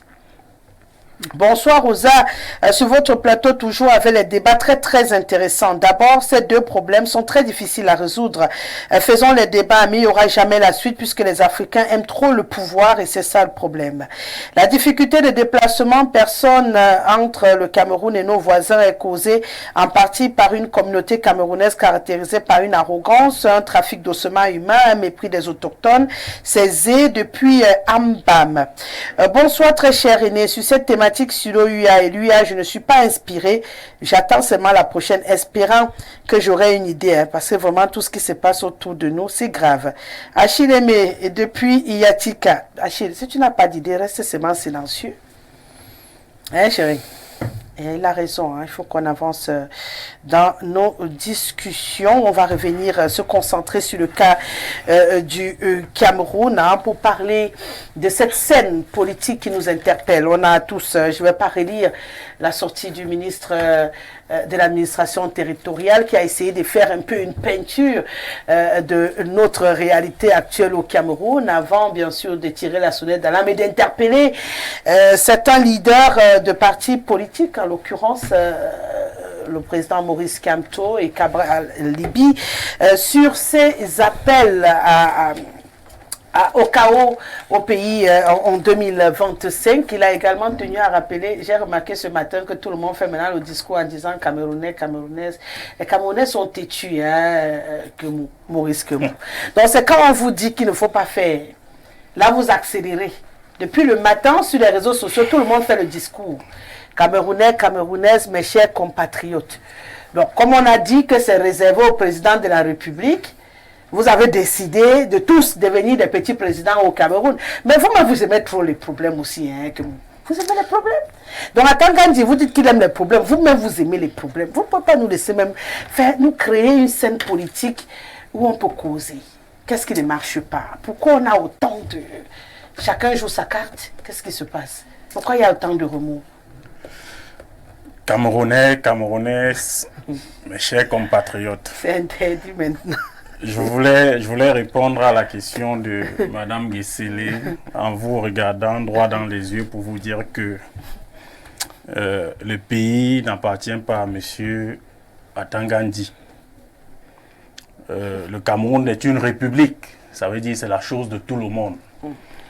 Et Monsieur Atangandi ne va pas continuer à intimider le peuple camerounais. En tout cas, il sait qu'il peut intimider, parce que moi, Maurice Kemu ne m'intimide pas. Vous savez, moi je suis le descendant de ce qu'on appelait à l'époque les maquisards. Donc moi, j'ai la révolte dans le sang, en réalité. C'est-à-dire quand vous allez encore dans mon village, vous voyez encore les grands-papas qui avaient les doigts coupés pendant la colonisation, là où on cherchait les maquisards, etc. Et quand on y va très souvent pendant les vacances, ils nous racontent ces épopées-là. Donc je suis un fils, un descendant en réalité, un petit-fils de maquisard. Donc à Tangandi, je regarde droit les caméras pour lui dire qu'il ne me fait pas peur en réalité. Donc dire qu'il faut donc après cette émission qu'il m'arrête que j'ai utilisé donc l'expression réservée au président de la République. Moi, le Cameroun est en train de descendre aussi bas.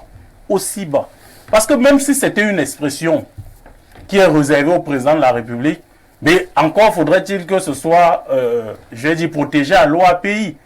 Et protéger même une expression ne veut pas dire que tu ne peux pas prononcer, je vais dire utiliser l'expression. C'est-à-dire que Coca-Cola, par exemple, c'est une marque protégée. Mais toi, tu peux dire Coca-Cola, c'est-à-dire c'est un peu comme si Coca-Cola demandait aux gens de ne plus dire Coca-Cola, de ne plus utiliser l'expression là. C'est peut-être au cas où tu veux utiliser pour faire une publicité, que tu vas aller payer les redevances, etc. Donc l'expression n'est pas protégée. Et je demande encore, je dis encore au peuple camerounais, mes chers compatriotes, Camerounais, Camerounaises, mes chers compatriotes, vraiment, bonsoir, Atangandi ne doit pas nous influencer. Il faut qu'il se calme. Parce que moi, j'ai l'impression que, en tant que ministre de l'administration territoriale, il se croit tout permis. Vraiment, il faut que M. Atangandi se calme. De tous les ministres de l'administration territoriale qu'on a observés au Cameroun, personne n'est aussi belliqueux. Aussi belliqueux que Atangandi. Il a dit qu'il va nous envoyer les serpents. On a laissé. Il a dit qu'il va nous envoyer les abeilles. On a laissé. Il avait encore dit quoi là? Qu'il va nous envoyer, je ne sais pas, le moulinex. Il va nous mettre dans le moulinex, nous écraser. On a laissé. Vraiment, M. Atangandi doit se calmer. Le pays n'est pas pour lui. Et Paul Biya l'a pas nommé là pour qu'il fasse ce qu'il est en train de faire là. Dans son communiqué de presse, il a voulu directement tancer le MRC, le président du MRC et évidemment le président du PCRN. Moi, je crois que nous sommes en fin de règne, globalement. Parce que M. Atangandi, je sais qu'il a un peu peur de perdre ses privilèges, d'avoir des gendarmes qui l'accompagnent et tout ça. Il a peur de perdre ça. Mais je lui dis en face, M. Atangandi, vous allez perdre ça. Donc, il faut savoir que le pays, c'est pour nous tous. Et comme nous sommes en fin de règne, et comme une nouvelle ère, en réalité, est en train de s'ouvrir, où le peuple est en train de prendre conscience du fait que 2025, en réalité, ne doit pas nous échapper. Il faut que, tout à l'heure, on parlait de démocratie. Monsieur Biya, avec tout le respect, le patriarche Paul Biya, avec tout le respect qu'on a pour lui, a fait, l'année prochaine, ça a fait 43 ans qu'il est président de la République. Ça va faire plus de 60 ans qu'il est dans la haute administration du Cameroun. Je pense que à un moment donné, tout finit par finir.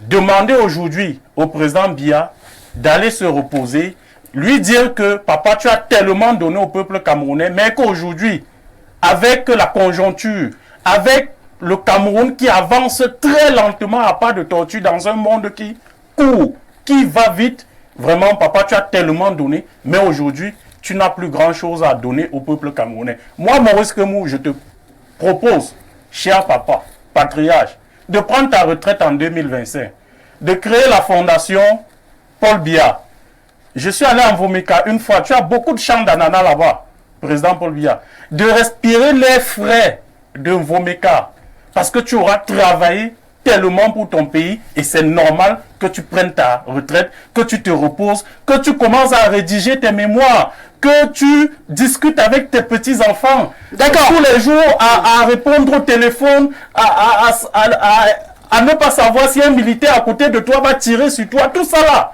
quitte dans ça. Tu as vieilli, passe tes derniers jours auprès de tes enfants, auprès de ta femme. Je suis sûr que Chantal a besoin de toi. Donc aujourd'hui, il faut qu'Atangandji ne pense pas qu'il aime le président Biya plus que moi. Moi, Maurice Kemo, j'aime le président Biya plus qu'Atangandji.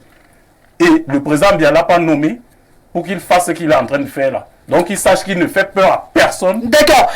Donc vous avez l'impression que cette sortie du ministre est plutôt classée, puisque si je suis votre raisonnement, c'est le positionnement pour ne pas perdre les avantages qui obligent, ou bien c'est sa posture quand même de patron de la sécurité. Il est au courant peut-être de quelque chose que vous n'avez pas comme information.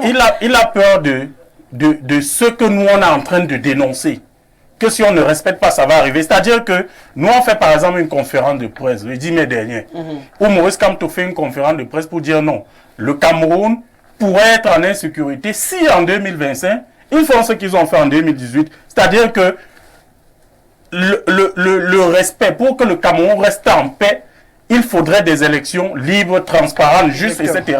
Et ce qui peut pousser le peuple à la révolte, c'est de fait justement d'organiser des élections trichées et tout. Et nous, on est en train d'attirer l'attention du gouvernement, de l'ECAM et de tous ceux qui rôdent autour de cette organisation-là, que non, il faudrait que 2025 soit le tournant. Il ne faut pas pousser les Camerounais à bout, organiser les élections et respecter le résultat des urnes. Monsieur Biapol a dit que il faut qu'on prenne le Cameroun, en tout cas, il avait dit à une certaine époque qu'il veut qu'on retienne de lui l'homme qui a apporté la démocratie et la prospérité dans notre pays. Peut-être pour la prospérité, il faut oublier 2035, on sera pas émergent, il faut oublier ça c'est une utopie. Mais au moins pour la démocratie, comment on peut parler aussi ici, et comme la démocratie, c'est le respect d'un certain nombre de principes, parmi lesquels les élections également, il faut donc que ces élections-là soient justes et répondre justement aux aspirations des Camerounais dans les urnes. D'accord.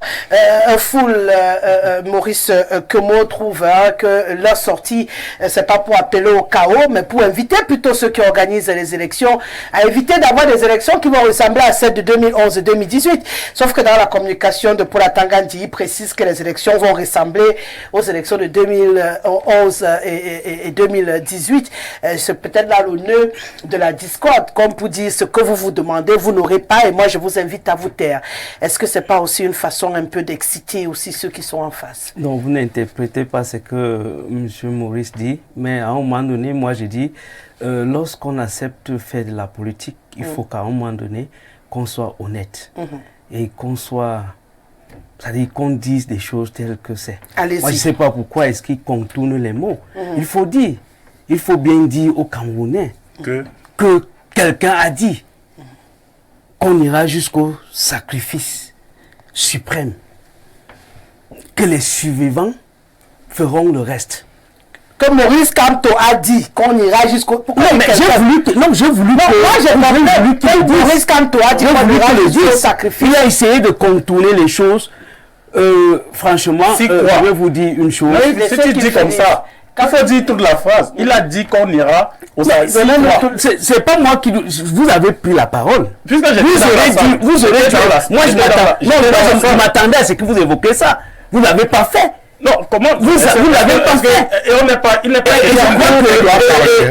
question d'interpréter les propos. Je crois, monsieur Maurice, je suis certain que vous avez des enfants. Vous avez des enfants et vous-même, vous aimez votre vie. Vous avez des enfants et vous aimez votre vie. Et le sacrifice suprême, les survivants, ça veut dire qu'il doit y avoir des morts.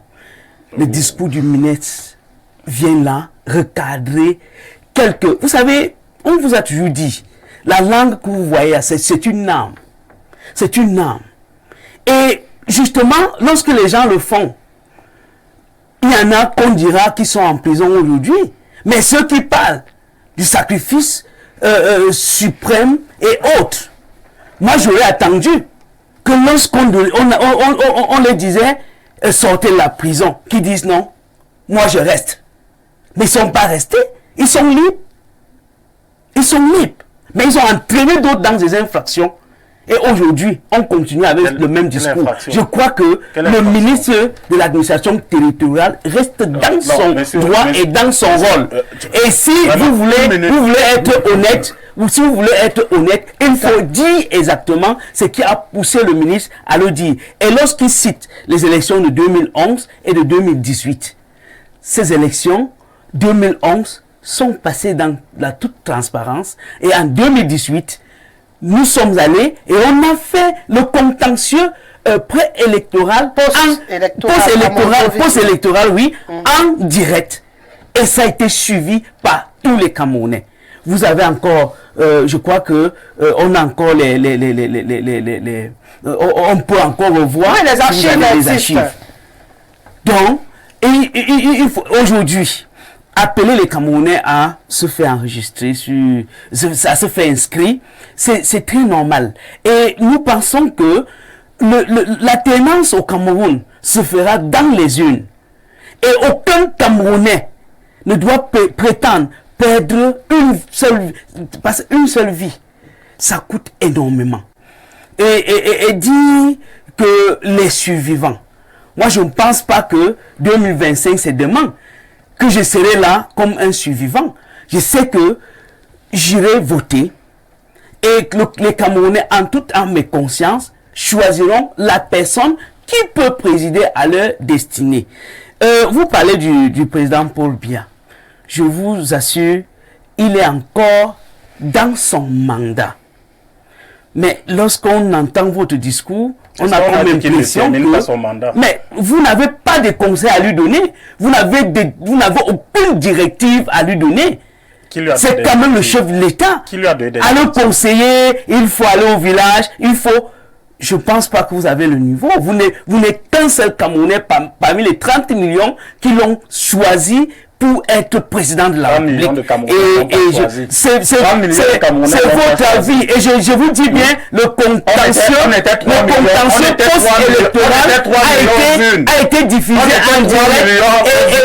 Et ceux qui opposaient, c'était exactement ceux qui aujourd'hui promettent aux Camerounais ce qu'on ne doit pas promettre. Et je pense que le ministre de l'administration territoriale est dans ses droits et il doit recadrer ces gens-là. Moi, je voulais réagir. Non. À tout respire. Il y a d'autres. Tu es trop chaud. S'il n'y a même pas d'eau devant toi, tu respires doucement, ça va aller. Tu vois que tu es le seul qui a des problèmes ici à régler avec la sortie de Paul Atangandi. Géranga a les mêmes problèmes. On a dit que ton président pas lutter pour voler le parti politique d'un monsieur là-bas qu'on appelle Robert Kona. Et après, il vient déranger les gens, il sort tous les jours pour appeler les gens à la révolte au pays. Donc finalement, vous décidez de déranger et après quand on vient vous rappeler à l'ordre, vous commencez à crier au scandale. En fait, Madame Rosalie, un homme politique comme moi, au cadre d'un parti politique, et sereine comme moi, je me laisse pas distraire, pour dire vrai. Je ne peux pas me laisser distraire. Donc pour la tanga du distrait. Non, véritablement, je ne peux pas me laisser distraire par ce genre de choses. Sincèrement, je ne peux pas venir ici commencer à divaguer parce que quelqu'un aurait... Est-ce qu'on n'est pas donc d'accord quand justement il y a ce jeu de sortie? Vous sortez, le MRC sort, le RDPC sort, les autorités sortent. On a la sensation qu'aujourd'hui on assiste à une lutte de positionnement et j'allais oublier de manipulation de ceux-là qui devront vous donner leur vote demain. C'est ce qui nous inquiète un peu avec l'image que vous donnez de la scène politique camerounaise. C'est pour ça que moi je voudrais recadrer. Je voudrais vraiment que les Camerounais restent sereins. Ne pas se laisser distraire. Parce qu'à la fois, vous avez vu quelqu'un lancer un petit buzz là. Camerounais. C'est là où tout le monde se déverse. Il faut qu'on sorte de là. Ne tombez pas dans ce Camerounais, ça ne veut rien dire. C'est là où on va vous entraîner. Oubliez l'essentiel. Allez dans les réseaux sociaux, ceci, ça ne vous sert à rien. Je vous ai dit, 2025, le compte à rebours a commencé. Je ne fais que répéter, 2025, personne ne doit rater cette occasion. il faut aller vous faire inscrire sur les listes électorales. Ne vous laissez pas détourner par qui que ce soit. Et ce que je voudrais retirer, c'est que personne n'a le monopole de la violence. Je dis personne. Personne n'a le monopole des insultes. C'est-à-dire, si vous engagez tout de suite là, vous allez voir. C'est-à-dire, même comme ce que vous n'imaginez pas sur ce plateau, si lui l'engage tout de suite là, le plateau se gâte. Parce qu'à un moment donné, il ne faut pas croire que parce que les uns et les autres ont le droit de réserve, qu'ils ne peuvent pas faire autant que vous, peut-être pire que vous. Et c'est pour ça que je dis, nous on est serein. Je vais vous dire, le président Cabral Libye, il n'est pas influençable. Il n'est pas intimidable. Il faut laisser ça. Encore moins ces militants, encore moins moi qui vous parler sur ce plateau. Moi, je vous ai dit la fois dernière que moi, je n'ai pas peur de mourir. Ça, il faut enlever ça. Braquez-la, abattez-moi. Bon, j'aurais dit au moins.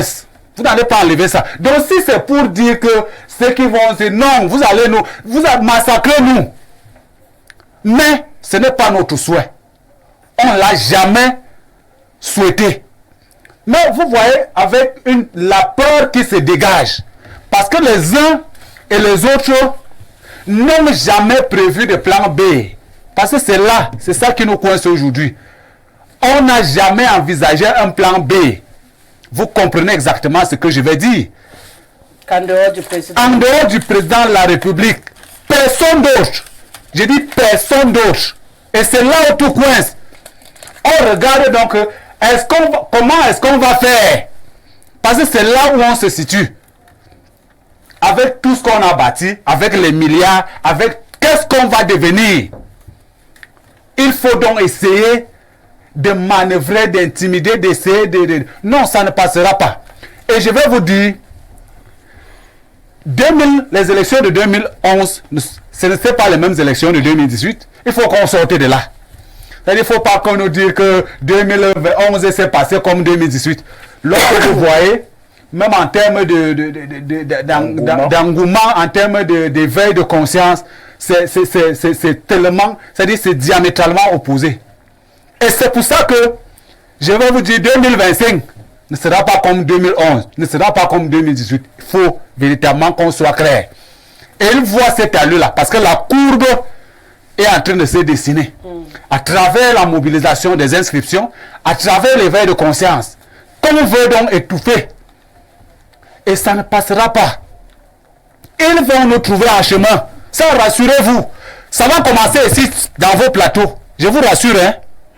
Ici, c'est ici que ça va commencer, Rosalie. Vous allez venir ici en pantalon. Je suis souvent... C'est pour ça, je vous avertis. Mais rassurez-vous. Je vous avertis. Attendez. Ce sont des intimidations. Non, ce n'est pas des intimidations. Parce qu'on est là, ce n'est pas là. On n'est pas dans la jérémiade. Attendez. On n'est pas dans la jérémiade. Je vous dis, la réponse sera proportionnelle à l'attaque. Vous comprenez? La réponse sera proportionnelle à l'attaque. D'où qu'elle vienne. Respirez 2 secondes. Bon, déjà. Il ne faut pas casser ma table. Non, parce que après, je vais arrêter ici à l'entrée, même en robe. Je n'aurai pas besoin de pantalon pour vous retenir, même en robe. Parce que, non, ça c'est clair, c'est pas grave, même si vous soulevez. Il faut qu'on soit clair. Ah bon? La discussion des idées et non des muscles. Oui. On fait parler la tête et le corps suit quand ça ne va pas. Jusqu'ici, je crois que les gens sont encore dans leur chaise, les corps sont encore concentrés. Faites fonctionner le cerveau. Le jour où vous faites fonctionner le corps, c'est là où vous allez découvrir que même comme j'ai la robe ici, même le corps, vous n'allez pas me dépasser ici. Donc c'est juste pour te dire qu'arrête de taper ma table et de droiter. Non, bien sûr. Donc fini, va jusqu'au bout de ton exposé et on permet au ministre de donner sa lecture. C'est pour ça que je voudrais, pour finir, c'est pas pour... non, rassure-toi, je sais. Je sais que tu voulais juste te faire descendre d'un cran. Non, je sais que... Non, c'est pas pour vous intimider, Rosalie. Je connais votre capacité à manager et je crois qu'on a l'habitude de tenir des débats ici. Maintenant, je dis ça en prévision parce que ça peut arriver. Je vous comprends. Ça peut arriver. Non, je suis prête. On ne va pas se laisser faire. Non, je suis prête. On ne va pas se laisser faire. Et c'est ce qui est en train de se dessiner. C'est pour ça que je prends cet exemple pour vous dire, la réponse sera proportionnelle à l'attaque. Donc on va chercher les éléments de force de défense à cette période-là. C'est ça que je dis aux Camerounais de rester très serein. Il ne faut pas céder à ce genre de pression, d'intimidation, de créer le buzz, mais ça ne veut ressortir de là. Concentrez-vous. Concentrez-vous sur l'objectif. Vous avez l'impression qu'avec ces batailles autour déjà de votre parti, ça va... Non, on n'a pas de problème. Véritablement, on saura, c'est-à-dire, c'est notre stratégie interne. Oui, mais justement, c'est ça qui crée le problème parce que, évidemment, ceux qui on voit déjà comment on se positionne sur la scène politique, vous croyez que ces sorties sont anodines? Non, parce qu'il y a une lecture qui est faite des forces des uns et des autres, des stratégies des uns et des autres. Et c'est là où, est-ce qu'il est bête? Ils ne sont pas bêtes, ils savent comment, là où ils peuvent frapper. Donc moi je dis, on n'est pas distrait, on n'est pas influençable ni intimidable. D'accord. Oui, Simon. Rosalie, je ne vois pas la situation telle que chacun veut la présenter. Ouais. Moi, j'ai suivi la déclaration du ministre. En réalité, je trouve que lui aussi, il reçoit les ordres. Il les transmet. Il analyse la situation en tant que responsable de la sécurité et tout et tout. Et moi, sa sortie, j'ai trouvé vraiment son langage un peu direct. Je ne peux pas le condamner. Parce que nous connaissons ce qui se passe dans ce pays. Les actes qu'on pose, ce n'est pas par hasard. Donc, j'ai commencé à dire que lui aussi, il reçoit les ordres. Ceci dit, nous avons parlé de l'OUA maintenant. On a fait un constat. Libre circulation, j'ai soulevé que si vous quittez Yaoundé pour aller à Douala, on va vous contrôler au moins 5 fois. Même à l'intérieur, il n'y a pas une libre circulation à l'intérieur de notre pays. D'ailleurs, même si on ne surveillait pas, il n'y a pas de route. Et quand les Camerounais maintenant préparent les élections de 2025, ce n'est pas comme ça qu'on doit aller. On ne doit même pas s'énerver. J'ai dit tantôt que c'est maintenant que chaque parti peut commencer à présenter son projet de société. C'est là où on devrait maintenant, s'il y a débat, voilà un projet de société. Comparé à l'autre, tu vas choisir. Sans vous interrompre, vous savez très bien que ça peut être qu'incognito pour l'instant. Tant qu'on n'a pas ouvert la campagne, ils ne peuvent pas le faire, puisqu'on va également leur rappeler qu'on n'est pas encore en campagne électorale. Quelqu'un m'a dit que le président Libye a défilé seul. Je ne sais pas si c'est vrai. Non, il était à la place de Free, les députés de la nation. On a dit, qu'on m'a dit qu'il a défilé seul. Là, je ne vais pas m'occuper de ça. Mais curieusement, regardez bien ce qui se passe. Les dernières élections, il y a eu 3 premiers. RDPC, MRC et PCRN. Et la guerre qui commence, c'est pour que les 2 derniers deviennent tellement gênants et tout et tout. Moi, je vois une campagne. Il faut d'abord qu'il n'y ait pas un deuxième, un troisième. C'est à peu près cette campagne que je vois. Donc c'est la manipulation pour éliminer les 2 derniers forts. Et il ne faut pas écarter non plus les déclarations des uns ou des autres. Je ne peux pas comprendre que pendant que tu dois conquérir la population par un projet de société, tu promets ce que tu peux faire, il n'y aura pas de survivants et tout. Chacun essaie de nous présenter la fin du monde en 2025. J'ai dit non. J'ai dit non, c'est pas comme, c'est pas raisonnable. Ce n'est pas raisonnable. Les élections démocratiques, qu'est-ce que ça veut dire? Ça veut dire en clair que les Camerounais doivent choisir quelqu'un. Et si ce sont les Camerounais qui ont choisi librement quelqu'un, il faut se soumettre. au premier. Ouais. Il a gagné. Et si on a décroché ces placements parce qu'on a fait des intimidations, parce qu'on a donné beaucoup de bières, les gars ont voté tant sous, ça c'est l'escroquerie politique. Mais ça n'empêche qu'ils ont voté. Mais ils étaient sous, ils votent. Et en Afrique, nous avons des constats, je ne sais pas comment les expliquer. Premièrement, nous voyons dans quel gouffre nous sommes nous-mêmes. Mais nous ne nous organisons pas pour essayer de nous souder les uns des autres pour aller de l'avant. Nous voulons la démocratie, on force tout pour que moi je gagne. Et puis maintenant, le premier, le deuxième, le troisième, on a l'impression qu'on tire sur le premier, sur le deuxième, sur le troisième, et le troisième et le deuxième tirent sur le premier. Est-ce que justement cette manipulation dont vous parlez ne peut pas aboutir à ce chaos qu'on voudrait éviter justement? Est-ce que c'est pas ça qui suscite autant de tensions finalement? Justement, c'est de ça dont je parle. Que le ministre de l'AT a un patron, il applique les ordres. Si ce qu'il dit est très tranchant, c'est étudier pourquoi il doit lancer cette bombe. Il a effrayé tout le monde. Chacun dit maintenant si je vais parler... Bon, apparemment il n'a pas effrayé tout le monde. Puisque... Non, il veut. Ah d'accord. Bon, donc, je ne soutiens personne. Mais je constate tout simplement que le Cameroun est en train de s'enfoncer dans le gouffre. Si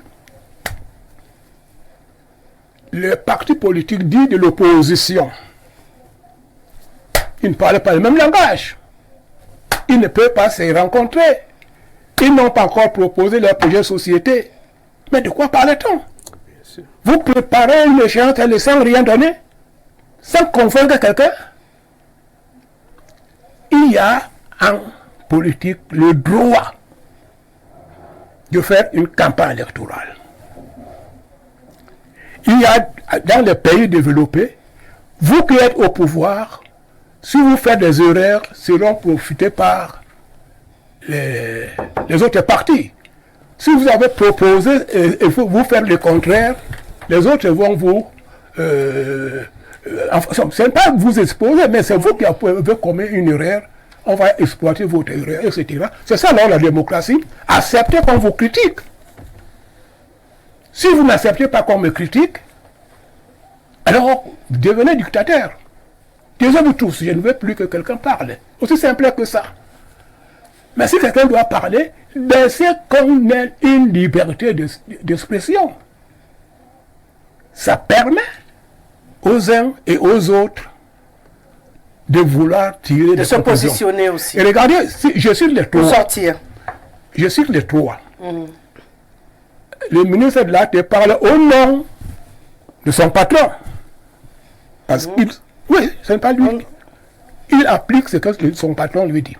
Et son patron qui est le président de la République. Oui, bien sûr. Et en même temps le président du RDPC. Voilà. Donc quand vous voyez que ces paroles sont menaçantes, ces paroles sont menaçantes, ces paroles sont menaçantes, et tous les trois, chacun cite le Camerounais comme des témoins. Vous vous rendez compte? Ce n'est pas comme ça une campagne électorale à la camerounaise. Celle-là est à la camerounaise alors. Ce n'est pas ce qu'on devrait faire. Si par exemple un parti se sent attaqué, il doit réagir.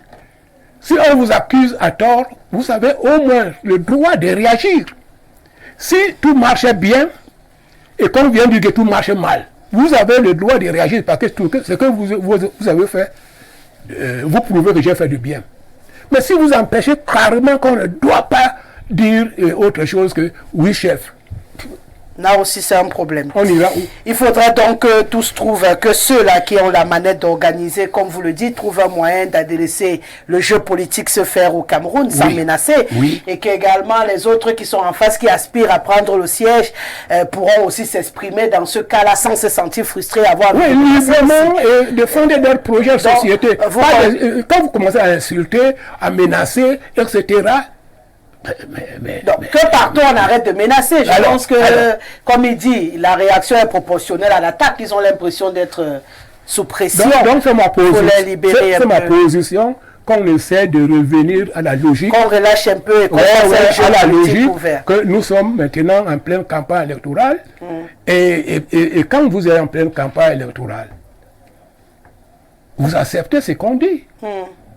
Vous essayez de convaincre la population. Mais vous dites, toi, tu ne parles pas, c'est moi celle qui parle. Donc, notre système, nous devons réfléchir différemment et essayer d'introduire vraiment la démocratie. Je vais pas parler de la démocratie, les règles démocratiques doivent être appliquées. Vous les respectez comme les autres doivent les respecter. D'accord. Qu'est-ce que je peux faire encore pour vous? 30 secondes. Quelqu'un veut rajouter? Dernier mot, chacun. Allez-y. Non, je voulais juste dire à Gaufré que la communication politique, c'est un art. C'est-à-dire le fait qu'ils disent Maurice Kamto a, sans dire le contenu de la phrase, ça peut laisser croire qu'il l'a appelé. Non. Je pense qu'il faut être sérieux. J'étais à la conférence de presse et il a dit que le fait que les élections soient truffées d'irrégularités pourrait mener au soulèvement du peuple. Je ne vois pas en quoi cela est mauvais. Je voudrais dire que nous sommes en démocratie. C'est le président Biapol qui l'a dit. Il faut donc qu'on respecte les piliers, les principes de la démocratie. Et parmi ces principes-là, il y a justement les élections. Vous comprenez un peu? Il y a les élections. C'est ça, justement, qui porte ceux-là qui sont censés, en tout cas, travailler pour le peuple. Et si ces élections-là sont mal organisées, ça a des germes de soulèvement qu'elles contiennent. Donc, moi, ce que je dis pour sortir, j'ai dit 30 secondes. Vraiment 30 secondes pour dire que... les 30 secondes sont passées. Quand je les donne, il faut les respecter. S'il te plaît, Madame Guessele. Je voulais seulement lui dire que il y a l'un de leurs jeunes là, du RDPC, qui m'a appelé pendant le 20 mai, juste avant le 20 mai, pour demander qu'il faut qu'on organise un match de football parce qu'il y a la guerre, la MRC, RDPC. Moi, je lui ai dit, bon, moi j'ai envie de jouer. Mais tous nos joueurs sont en prison. Vous avez mis Fogui en prison. Vous avez mis vous demandez le match contre nous. On va y aller. Pour nous gagner avec les remplaçants, avec nos bons joueurs en prison. Libérez nos joueurs avant, libérez nos joueurs. Vous ne pouvez pas jouer contre le Real Madrid. Vous avez la parole, c'est 30 secondes. Je crois qu'il empiète en même temps. Ce que je voulais dire, il n'y a pas de guerre, les élections seront bien organisées et je crois que la personne à la sortie des urnes sera celui choisi par les Camerounais qui va présider aux destinées des Camerounais. Donc il n'y a pas à s'agiter, il faut que chaque parti politique profile bien son projet de société et que tous ceux qui pensent que parce qu'ils travaillent, ils endorment le RDPC. Je l'ai dit, dès que je quitte le plateau, moi je suis sur le terrain et je crois que c'est dans les urnes que ça va se jouer. Par ailleurs. Jérôme Gare. Non, moi je crois que je suis ravi que le discours du président national Cabral Lébi, qui a prononcé le 19 mai, a été très bien suivi. Le message est très bien passé et je crois que aujourd'hui, les uns et les autres commencent à se remuer les doigts et c'est pour ça que vous pouvez voir les agitations des uns et des autres. Mais je voudrais dire aux Camerounais que cela, vraiment, il faut rester focus. Ne vous laissez pas perturber par qui que ce soit. Ne vous laissez pas perturber. Les enjeux sont tellement élevés que à la moindre occasion, vous n'allez pas vous en rendre compte. Donc, il faut rester concentré sur l'objectif 2025. Le RDPC doit dégager. D'accord. Moi, je crois que la campagne est déjà lancée. D'une certaine manière, apparemment. Le premier, le deuxième, le troisième ne s'entendent plus. Bon. Non, ceux qui réagissent, on ne s'est jamais entendu. Écoutez, ceux qui réagissent connaissent ce qui s'est passé avant.